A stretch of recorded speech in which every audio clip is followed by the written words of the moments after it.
Lenka, you were in the monastery. Come on, Come guys. on, No. Temple. No. I worked with Rachel. I worked with her. She came to All right. Thailand, and she was Let's. working. Okay, this is the Lanka. This is your chance to tell the truth about Rachel Gupta. People are Rowan. watching. I was, I was in touch with Let me her grab. before she went to Miss Grand India. She was so sweet, I was like, wow, this girl is amazing. She came here, she came with her mom, and since day one, it was highly unprofessional. I set up all of the meetings. I had a meeting with a very famous hip hop star and producer here, in order to maybe make a new record, which would help her. She came late, didn't apologize. I had a meeting with GL Garland. She came late, didn't apologize. It was a lot of things happening. They were extremely rude. I got a promised payment. I got a promise that they're gonna fly me to India, to introduce to the Miss Universe organization so I can work with them. And they were really rude. There was an incident that they threw me under the bus, and I was just so fed up. And then they left without paying. They left, they broke all the promises to me. Yet I kept quiet about it because I'm a kind of a person that I am not revenging. But after the whole Cambodia thing happened, all of a sudden the mom is like, I want you to get us guns because our luggage is stuck. And I'm like, Jennifer, excuse me, but after the treatment, after broken promises, you really expect me to help you? And then all of a sudden, she started to accuse me of horrible things. She was spreading rumors about me. So I apologize. I wouldn't say this if this wasn't true. Because I never ever tried to hurt anyone. But she was rude. She was horrible to everyone. She was unprofessional. And I knew all along. And then in the end, when she was dethroned, it was a karma to me. So all the Indian fans, I would also like to tell you one thing. She mocked Indian fans. She was telling me how all these people are telling me what to do, how to do, and the people in India don't understand anything. So she was making fun of all of her fans and everything. So you guys want to support her, but she is not supporting you back. I'm sorry to say, I love India. I love all the Indian beauty queens. I'm so excited it's gonna be happening in India because it's a powerhouse. But you guys, Rachel, she's not a good person. But maybe it's not her, it's the mom, because she's manipulated by Well, but no. listen, like mother, like daughter. Okay, it runs in the family. Okay, that's all I can say. See, okay, so you Indian fans who support Rachel Gupta, you want her to join Miss World? You may want to reconsider that idea, okay, people? Can you imagine Rachel as Miss World India behaving like a spoiled brat and being rude to people, being rude to Julia Morley? Just Correct. imagine that. Correct. And also, when she was talking in the video about the body At mga kapolitika, inyong napanood itong isang trainer di umano na nakatrabaho nitong si Rachel Gupta dahil meron siyang bagong iskandalo ngayon at issue na kinakaharap, pinag-uusapan, pinagpipiyastahan dito sa social media, kung kaya naligwak ito doon sa Miss Grand International 2024.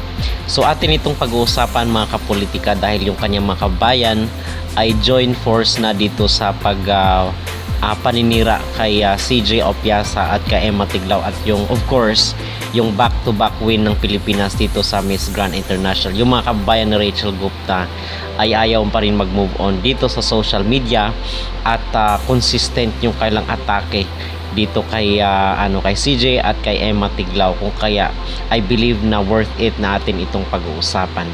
Pero bago ang lahat ay huwag kalimutang mag-like at mag-subscribe na rin kayo para updated kayo sa ating mga latest issue.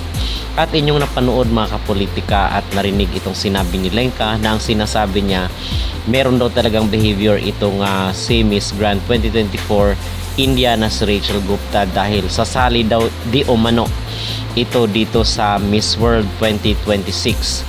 So kung ano man yung mga binabalak niya dahil bata pa nga itong si Rachel Gupta, pwede pa siyang mag-venture doon sa ibang mga beauty contest at napupusuan daw or gusto daw na sumali dito sa sa Miss World dahil hindi na siya pwedeng sumali sa Miss Universe dahil andito nga sinawat So baka magkaroon sila ng conflict doon sa Miss Universe, kung kaya ang tinatarget daw ni Rachel ay sumali dito sa sa pageant ni Julia Morley na Miss World. So ano yung ating masasabi or maging reaction dito, dahil ngayon si CJ at si Emma Tiglao ay punteriya, target ng mga pang-aatake ng mga Indonesians at mga Indian na hindi makamove on dito sa pagkatalo ng kailang mga candidate.